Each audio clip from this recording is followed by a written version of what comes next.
It's the end of the day with Ray. Hello, my friends. Well, we've seen the press release out there. HP buys a company called Poly Inc. Poly Inc., the company that sells the what? The camera technology for the remote worker. Of course, HP still calls them the hybrid workforce. Folks, here's the reality. Workers aren't hybrid. They're remote.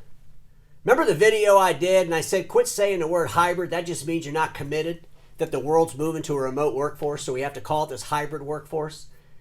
Workers aren't hybrid. They're remote. And it's just amazing to me that, especially HP, I mean, the reason they can't say remote worker, because then their stockholders are going to say, wait a second, if people are working remote, they're not going to be buying printers and buying toner, are they? If you call it a hybrid worker, well, that's a little different. Well, they got to go back to the office, so when they get back to the office, they're going to have all this pent-up demand for all the stuff that they didn't print in their house so they can run to the office and print it all. Totally insane, right? We all get it. HP doesn't. But ladies and gentlemen, I'm reading this press release about this acquisition, and I still remain extremely bearish on HP. Because the numbers don't make any damn sense. And you know HP, they like to throw out these arbitrary numbers to make people kind of feel good. But when you dissect these arbitrary numbers, it's kind of depressing. It's kind of really depressing. So without any further ado, I want to jump on the Sharp Interactive board. Let's talk about the numbers and the Poly acquisition. So you can find the article. Just go to HP's website and read it. Folks, stop paying people to read what's on their blog. Just Google it first, okay? You'll find it for free. It amazes me when you see these analysts out there, they copy and paste an article and they want you to pay or subscribe to their blog to read it. All you got to do is Google the information. You'll find it for free. It's all over the place because all they do is copy and paste stuff the OEMs tell them to do. But they said it was $3.3 billion they paid for this company. What's the revenue of Poly? The revenue of Poly is going to be $1.675 billion to $1.7 billion for this latest fiscal year that they're in. They're going to have an EBITDA of $220 million to $230 million. Folks, $3.3 billion. They paid double revenue and around 15 times EBITDA. That's a pretty good home run for the people over at Poly. Take the money and run. But, you know, HP says some things in this press release that remind me so much of the nonsense they said when they bought Samsung. So let's read some more about this acquisition. So just scroll up and down in the press release and really read this and start reading behind the lines. Because, you know, the analysts, they're not going to ask HP any questions. I mean, if they even do an editorial input on this acquisition, HP will call them up and probably yell at them, right? So they don't. They just let HP tell them whatever they want to say. But they put in here that the peripherals represent compute peripherals, okay, represent 110 billion segment opportunity for HP. What? No one cares about what the opportunity is all over the globe. How much of that are you going to get, HP? Like I said, you all remember? We're going to disrupt that $55 billion A3 marketplace. What did they disrupt it with?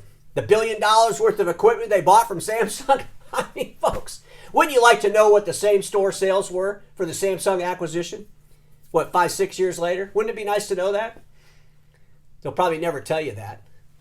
How much A3 did they really put into the marketplace? How much of that $55 billion A3 marketplace did HP really disrupt?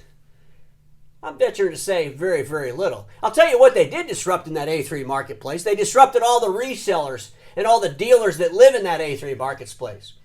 They came in with the most outrageous, egregious contract the industry's ever seen. The Amplify agreement. We've all seen that, right? That was a disruption. Give us all your data. Now they bought a camera company. Oh, can you imagine the data they want to get from that? Man, will they be able to look through the cameras and see if people actually have HP printers in their house? Hopefully not. That was a little sarcasm. But ladies and gentlemen, they also say the workforce solutions business, workforce solutions, okay, for the hybrid worker is a $120 billion segment. Again, huge number. What does that really mean for you? They do give a number of what it means to them with some synergies. And this is so ridiculous, it's comical. Y'all remember HP did what, $63 billion their last fiscal year, right? Well, listen to this. They say they're going to achieve $500 million of revenue synergies. It's so much nicer when you say we're going to achieve $500 million in synergy revenues by the year 2025. Because if they would say we're going to we're going to receive 0.8% increase in revenue from synergies.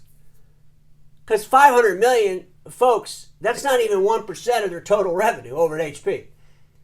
But see, if you say 0.8% in synergies, people think, oh, that's not very much. You're paying 15 times EBITDA, double revenue, and you're only going to achieve in synergies $500 million by the year 2025. Are you sure you want to make this investment?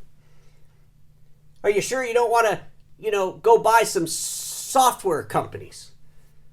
Folks, a long, long time ago when this pandemic first started back in 2019, what did I say? Maybe it was 2020. It's been so long ago, I can't remember when the pandemic started. But folks, I said, could you imagine if one of the OEMs in the print space went out and bought Zoom?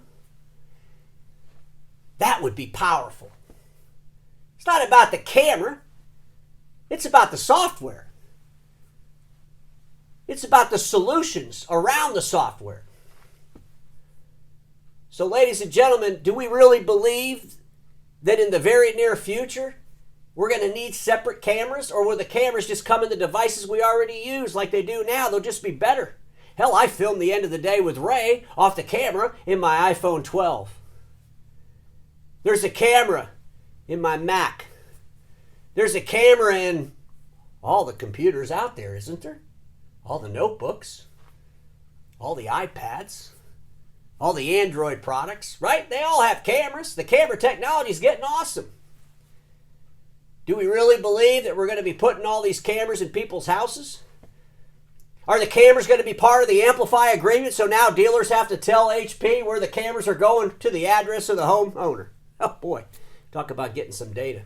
Can you imagine an end user calls up HP and says, hey, I can't get my printer to work because they haven't used it like 3 months and finally they got to print something. And they figure, well, I got the thing here, I might as well print on this. It doesn't work. They call up HP and HP says, well, aim the camera to the printer. Folks, the bottom line is this. HP talks about numbers. They throw them out there. They don't substantiate anything. They've told us for the longest time, all through the pandemic, about all the subscriptions they sold. They never put a dollar amount to the individual subscriptions on an average. They don't talk about what's active, what's inactive. They're going to buy this Poly company. They're going to lump it in with their personal systems, and no one will know what the hell this thing ever did. But in the meantime, maybe it'll distract all the shareholders over there at HP because they'll think that HP's capitalizing on the hybrid worker. There is no hybrid worker. There's only remote working. And when you go remote, what you got to eliminate is print and toner to truly be remote. Workers aren't hybrid. They're remote. Ladies and gentlemen, some things to think about, but I remain extremely bearish on our friends over at HP. They're not proving to me that they're not going to take that company off the cliff when they don't sell enough print and enough toner. When they don't sell enough print and enough toner, they're not bringing themselves an annuity stream of revenue with profits to offset that loss. Just some things to think about, because we all know this. Status quo is the killer of all that'll be invented. Don't get stuck in status quo, and I'll see you all tomorrow.